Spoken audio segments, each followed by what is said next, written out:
The night Danny Fraser walked out of the Duke of Ashford's dining room, the candles were still burning. She had not made a scene. She had not raised her voice or let her hands shake where anyone could see them.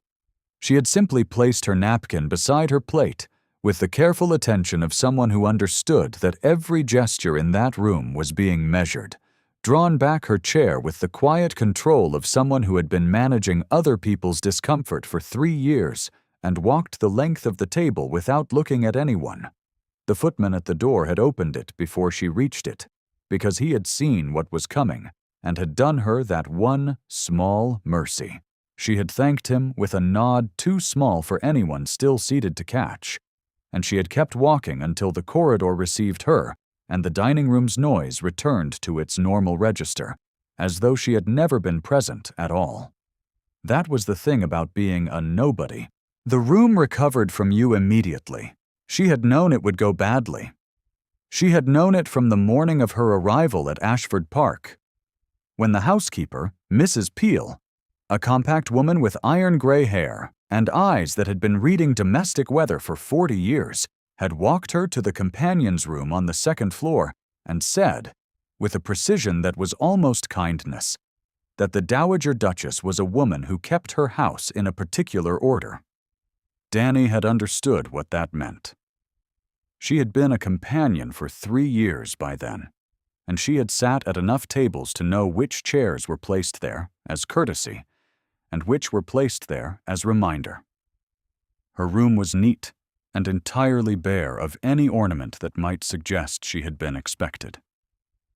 A single candle on the writing table, a window that looked out over the east kitchen garden rather than the park, a narrow wardrobe with good brass fittings that bore no relation to its intended occupant. She had unpacked her single trunk in 20 minutes, hung her 3 dresses, set her copy of Johnson's dictionary on the writing table beside the candle, and gone down to meet Clara. Clara Vane was 7 years old, and she was the reason Danny had taken the post. The advertisement had been plain: companion and instructress for a ward of the Duke of Ashford, aged 7, resident at the estate, £40 per annum, references required.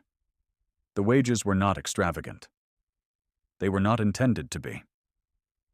A companion's £40 was the market's honest assessment of her value, and Donnie had accepted this assessment as she accepted most things, with the controlled attention of someone who could not afford the luxury of objection.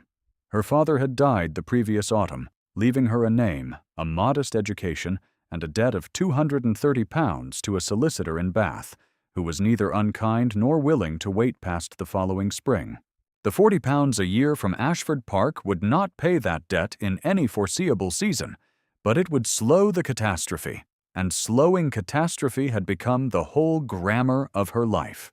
Clara met her in the schoolroom with the wary gravity of a child who had learned that adults arrived and departed without reference to her preferences.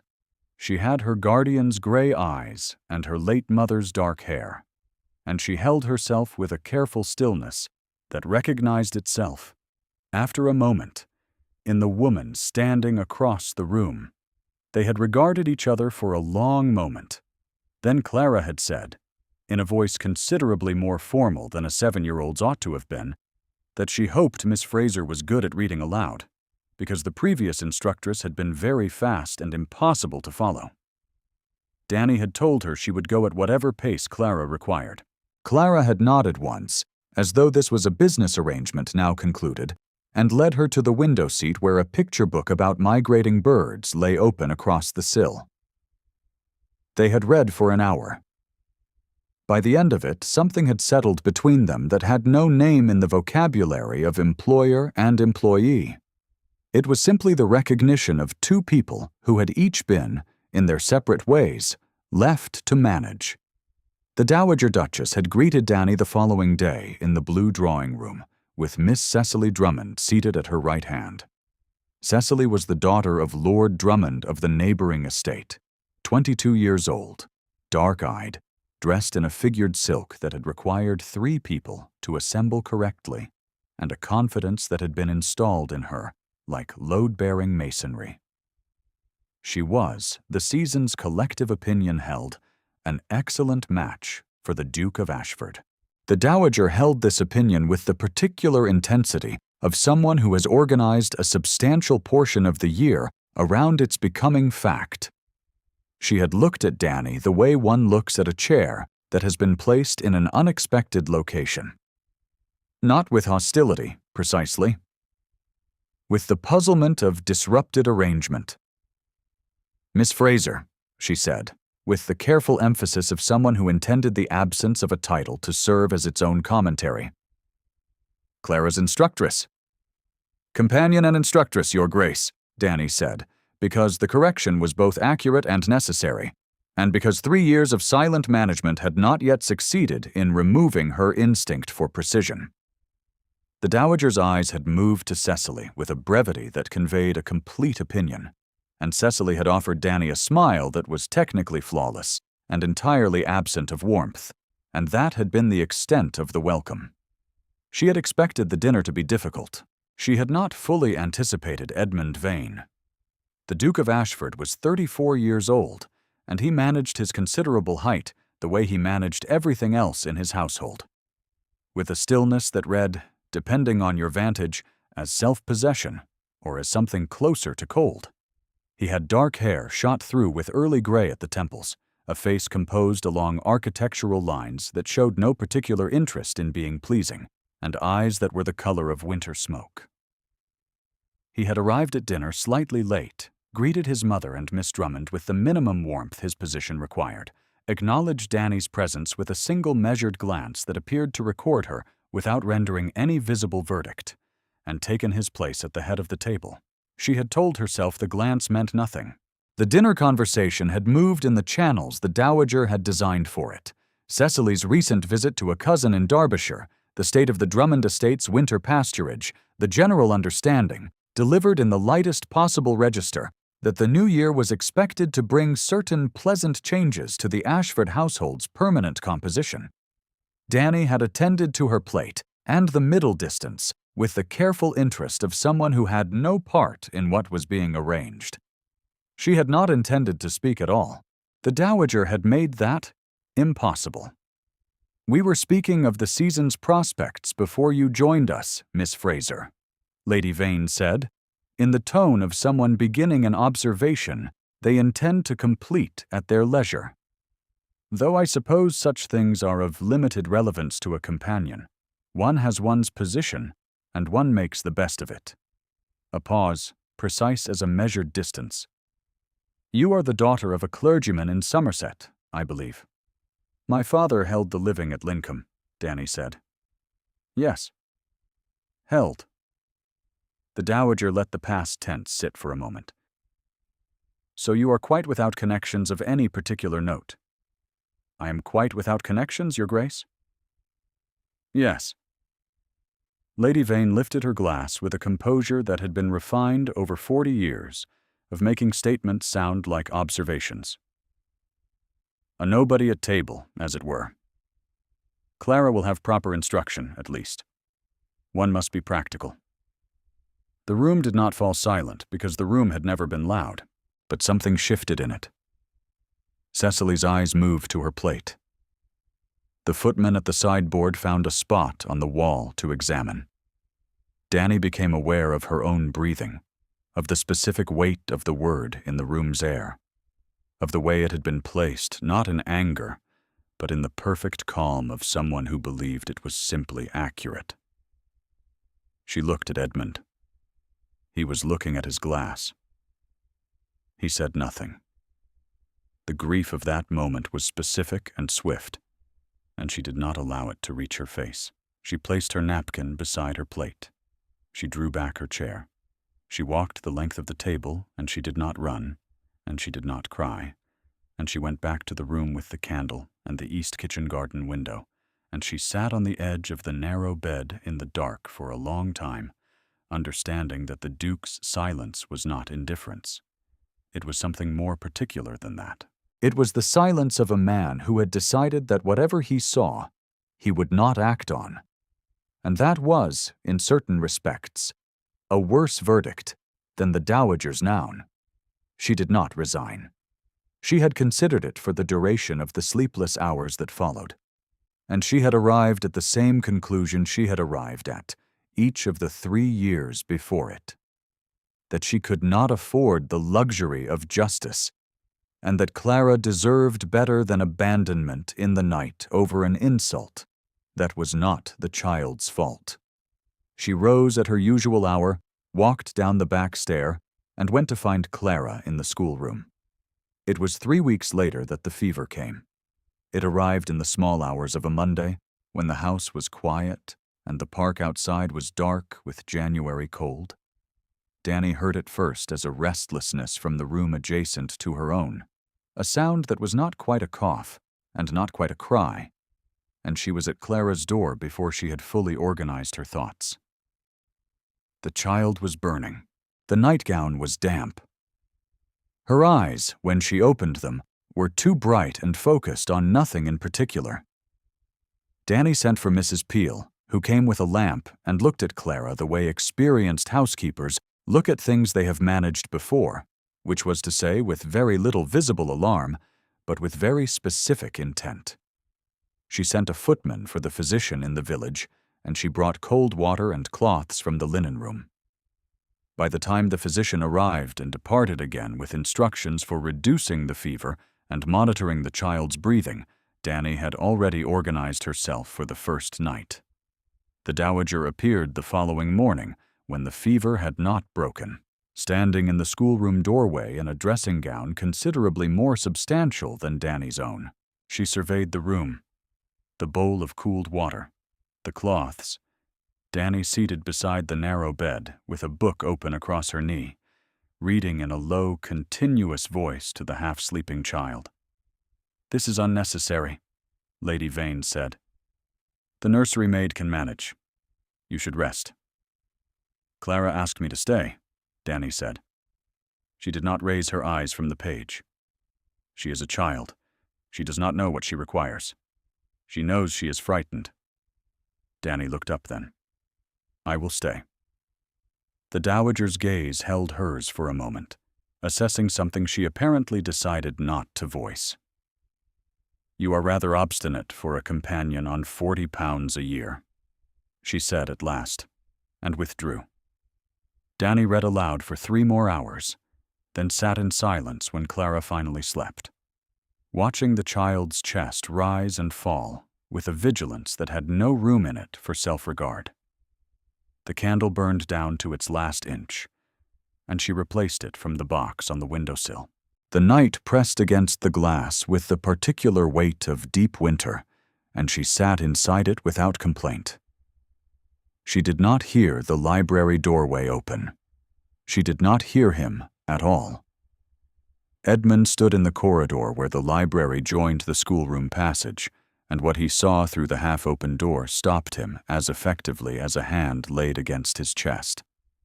Danny was seated in the low chair beside Clara's bed, her back straight with the particular discipline of someone who has been upright for a long time and will not permit themselves to stop, her face turned toward the child with an attention that was not performing care for any audience, but simply was care, unself-conscious and complete. Clara slept with one hand extended toward the edge of the bed, and Danny's hand rested near it, not holding it, but present, available, close. He had not expected this. He had told himself she was efficient. That the child appeared calmer in her presence than she had been in months was a function of method. That the schoolroom had taken on the quality of an orderly, lived-in space, rather than the sterile correctness his mother preferred, was nothing more than competence in practice.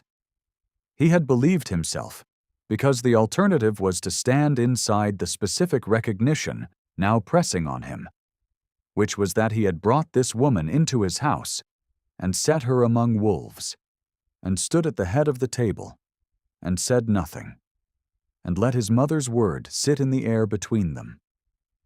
And she had gone back to work the following morning, and sat now at a sick child's bedside in the middle of the night, without a single person in this house having asked her to. He had not moved when his first wife, Marguerite, had needed him to move. He had stood inside the Vaughan discipline, the particular coldness that had been installed in him across 30 years of being told that a duke did not display, did not yield, did not let his face betray the machinery running beneath it. And Marguerite had mistaken his discipline for absence, and his absence for disregard. And by the time he understood the distance he had allowed to open between them, it had been too late to cross it. And she had died in childbed in the blue room on the first floor, and taken the child with her, and left him alone in the particular silence that comes when you realize you chose the wrong moment to be composed. He had been cold since then. He had decided, with the careful logic of a man organizing grief into function, that coldness was protective, that the closer he held the discipline, the less damage his presence could do. He stood in the doorway and watched Danny read, and he understood, with the clarity that tends to arrive at 3 a.m. when a man is standing in a cold corridor, that he had been wrong, and that what he had taken for protection was simply another form of abandonment, and that the woman in the low chair reading aloud to his ward in the middle of the night had more courage in her careful stillness than he had managed in 2 years of disciplined remove. He did not go in. He had no right to go in. Not after the dinner table, not after the silence. He stood for a moment longer and then walked back through the library with the quiet particular to a man who has understood something he cannot yet act on. If you have ever been moved by a woman who keeps going when the world gives her every reason to stop, leave a word in the comments. Stories like Danny's are worth naming. The second night of the fever broke toward morning. Clara slept through the dawn, her breathing easier, the brightness gone from her eyes, her hand finally still. Danny sat until the child stirred at 7 o'clock and asked, in a voice thinner than usual but recognizably her own, whether there would be toast with breakfast.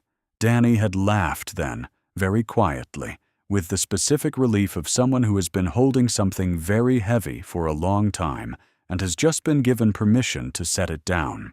She did not see Edmund at breakfast, nor at dinner, nor for 3 days following. He had ridden to London on estate business, Mrs. Peel said, with the careful neutrality of someone who had noticed considerably more than she was prepared to report. Clara recovered. The schoolroom returned to its regular rhythm. Danny continued. It was on a Tuesday afternoon in the 3rd week of January that the Dowager sent for her. Lady Vane received her in the morning room, seated beside a writing table on which several papers had been arranged with a deliberateness that Danny read immediately as theatrical. Cecily was not present. This, too, was a choice. "I have had an occasion to review your references," the Dowager said, without preamble. "The letter from your previous employer." "Lady Hartmore's letter?" Danny said. "Yes." "The letter is not what it purports to be." The Dowager touched one of the papers with a single fingertip, the gesture of someone indicating evidence without quite submitting it to inspection. "I have written to Lady Hartmore myself. Her response raises certain questions about the conduct of her previous companion that I find I cannot overlook." Danny understood what was happening. She understood it with the cold precision of someone who has spent 3 years learning to read the shape of events before they land. She did not know the specific contents of Lady Hartmore's alleged response, because no such response existed in the form the Dowager was implying. But she also understood that she had no mechanism for proving this, and that a companion on £40 a year, with a dead clergyman father, and a debt of £230 in Bath, had precisely no ground from which to contest a Dowager Duchess's version of events. "The letter from Lady Hartmore was genuine," she said. "I conducted myself in that household without reproach." "You would naturally say so." The Dowager's face offered nothing that could be called cruelty.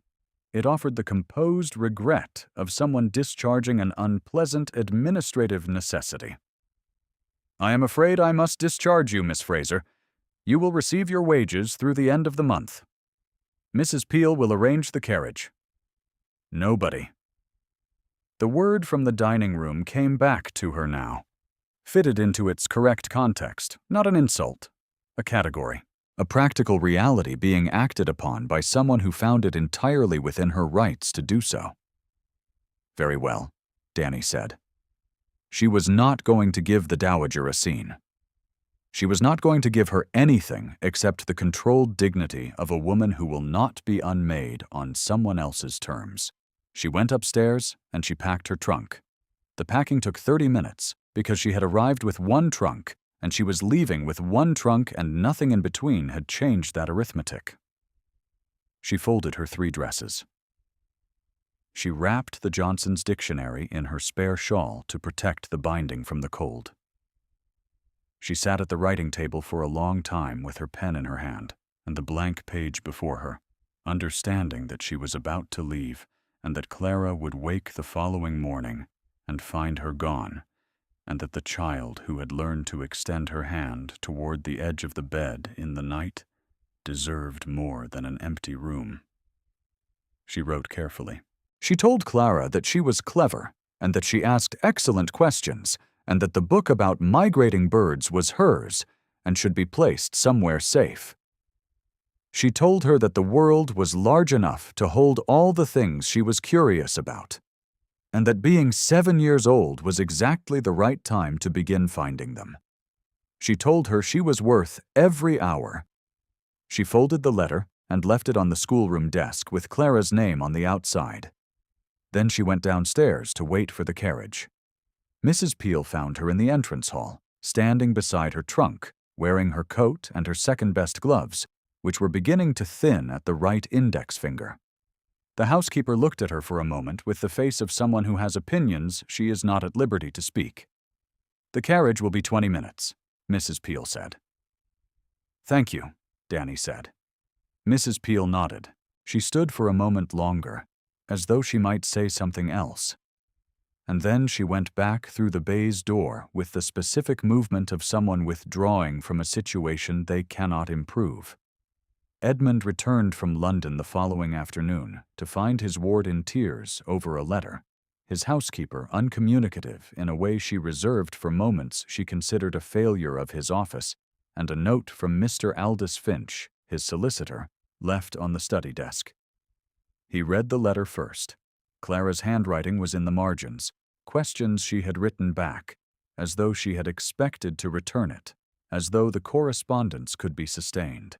He read what Danny had written in that letter to a 7-year-old child, and he sat with it in the study for a long time without moving, understanding that the woman who had written this, who had been dismissed on a manufactured pretext arranged by his own mother while he was away in London unable to intervene, had left his house with more generosity in that folded page than he had managed in the whole of his cold administration, and that the question he had been avoiding since the night he stood in the library doorway had just been answered plainly by a woman who no longer had any reason to be generous at all.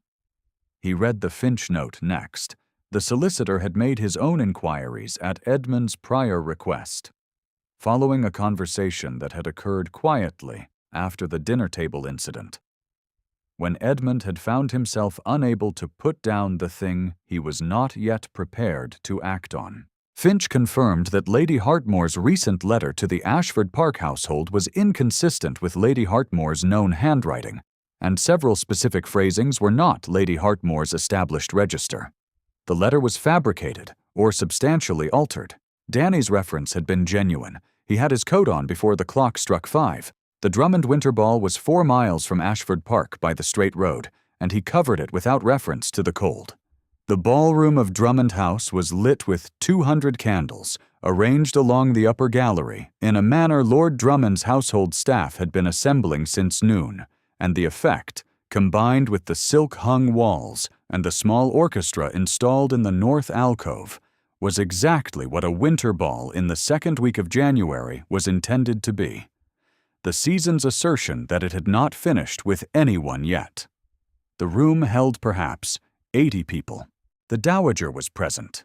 dressed in the deep Ashford blue she preferred for formal occasions, with Cecily arranged at her right hand in the manner of a plan that believed itself still intact.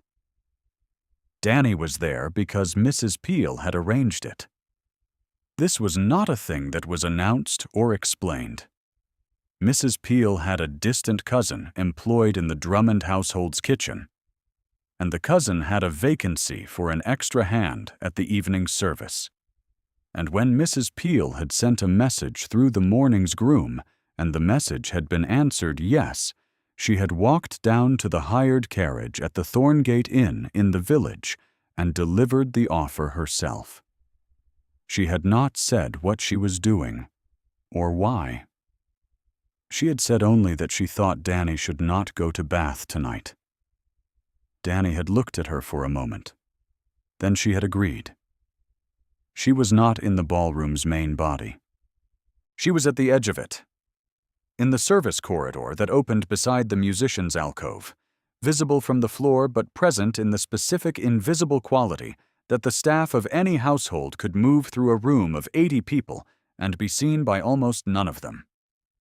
She wore her gray dress, the plainest of her three, and her thin gloves, and she stood watching the assembled season proceed with its deliberate machinery.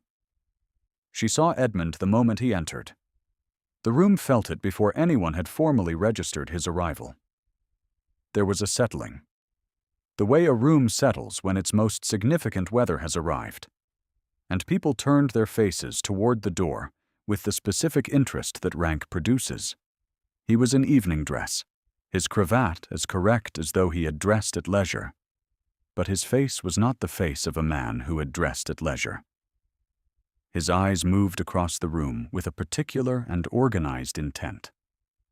She understood suddenly that she should not be here. That whatever was about to happen, she had no standing to receive it, no right to hope for it, no equipment to manage it with composure if she was wrong. She had been wrong before. She had been wrong at the dining table, when she had looked at him expecting something, and received nothing. He found her.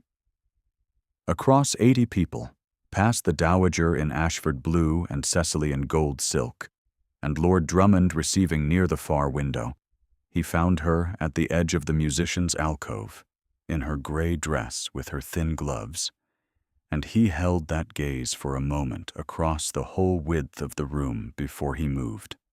He crossed the floor in 3 strides. The crowd parted for him the way crowds part for rank, unthinkingly, by reflex.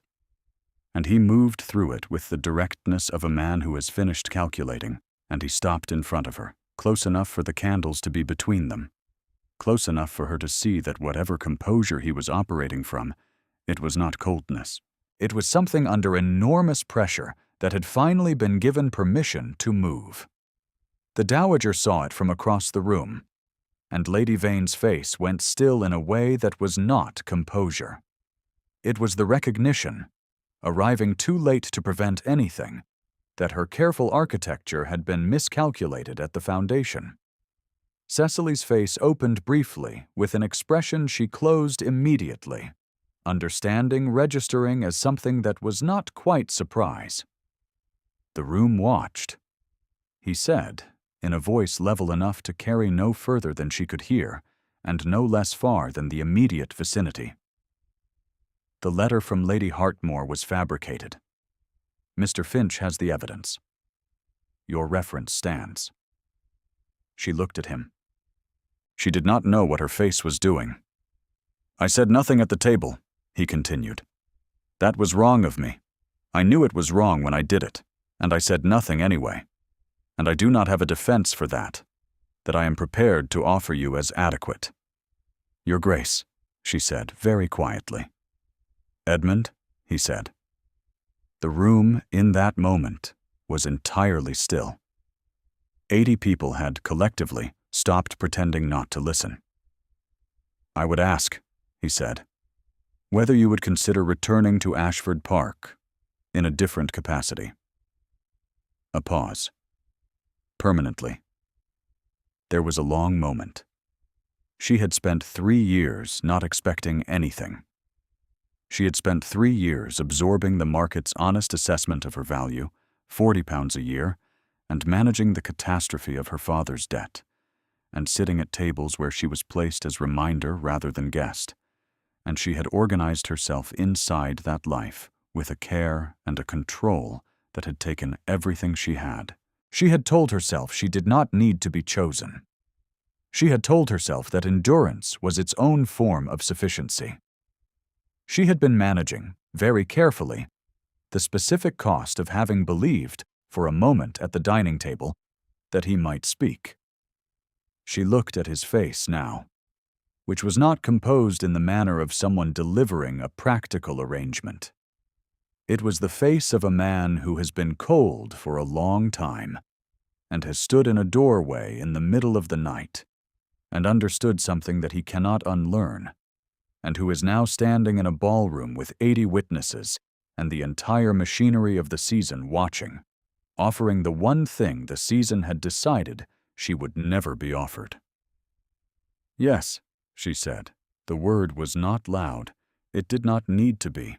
Edmund turned then, very deliberately, and looked at his mother across the room with the specific attention of someone who is not angry and is not performing composure and is simply indicating, in the plain language of a man who holds the senior title in every room he enters, that a decision has been made and that it has not been made lightly and that it will not be revisited. The dowager met his gaze. Her fan was in her hand at its usual measured height, but the hand had stilled. Lady Vane was a woman whose identity was organized around her understanding of how things were arranged, and the arrangement had just been publicly overridden by its highest authority. And she knew it. She lowered her eyes first. It was not dramatic.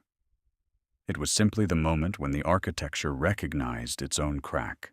Cecily was already in quiet conversation with her mother near the window, her face turned away with the deliberate composure of someone who has decided that the best available option is to have been elsewhere. Mrs. Peel found out about it before midnight because the Drummond kitchen told the Thorngate Inn, and the Thorngate Inn told the village groom, and the village groom arrived at Ashford Park shortly before the house retired. And she stood for a moment in the kitchen passage with her lamp and said nothing at all, which was the most comprehensive response available to her. They drove back to Ashford Park in Edmund's carriage. Clara was asleep when they arrived, but Mrs. Peel reported she had woken once at 9 o'clock and asked whether Miss Fraser was coming back, and had been told yes, and had returned to sleep without further comment. Which was, Mrs. Peel said, the most restful verdict she had offered in 3 weeks. Mr. Finch came the following morning with the relevant papers and the confirmation that Lady Hartmore had been informed of the situation and expressed what he described in professional understatement as considerable displeasure at the use of her name. The dowager left for her own house in Bath by noon. She went without ceremony and without the specific social confidence she had arrived with, which was a form of correction the season would note and discuss for some weeks. The winter continued. There were evenings in the library that had nothing to recommend them beyond a fire well built, and 2 people on either side of a desk reading in the comfortable quiet of those who have stopped performing indifference. There were mornings in the schoolroom when Clara sat at the window with her book about migrating birds and pointed at the illustrations with the firm authority of a 7-year-old delivering a lecture. And Danny sat beside her and listened. And Edmund stood in the doorway with his shoulder against the frame, and his arms crossed in the posture of a man pretending to have arrived for some other reason. And they were all 3 of them, in their separate ways, at home. There was an afternoon in early February when the snow came in earnest, filling the east kitchen garden outside Danny's old window and settling along the park's bare linden trees in a stillness that made the house feel both smaller and more complete. Clara had pressed her nose to the schoolroom glass and declared it the best snow she had ever seen, a verdict delivered with the statistical confidence of someone who had witnessed 7 previous winters and considered herself an authority. Edmund had said, with the careful dryness of a man who was discovering that he was capable of something adjacent to amusement, that he did not think her sample size entirely supported the conclusion, and Clara had informed him that she was the expert on her own snow, and he was welcome to manage his own. Danny had laughed.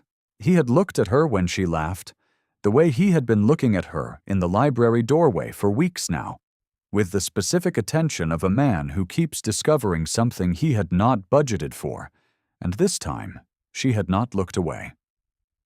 She had spent 3 years not expecting anything. She was learning, slowly and with great care, the entirely unfamiliar practice of expecting this. By Easter, the Ashford household had a new arrangement, confirmed by the relevant parties in the plain language of 2 people who had both spent too long being disciplined and had decided to stop.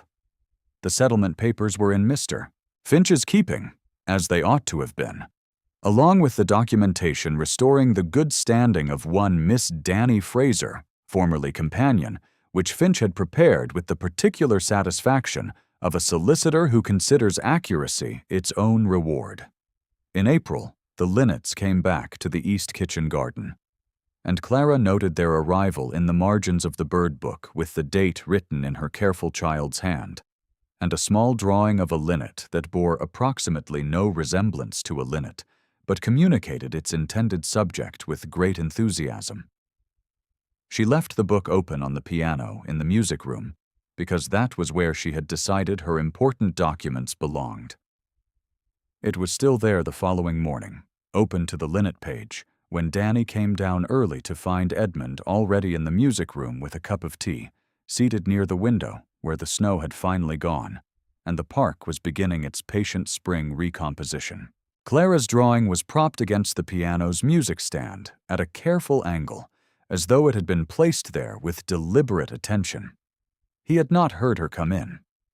She stood in the doorway for a moment, watching him look at the drawing with the face of a man who is not performing composure because he no longer needs to, and the morning light came through the east window the way morning light comes in, only in houses where you have been given the full authority to stop being careful. And she understood, in the specific quiet of the Ashford Park music room, with the linnets audible in the garden and the fire down to its warm working embers, that she was home. She stepped inside. If Danny's story moved you, leave a comment telling us which moment stayed with you. Stories like hers are worth the telling, and knowing which part landed means everything.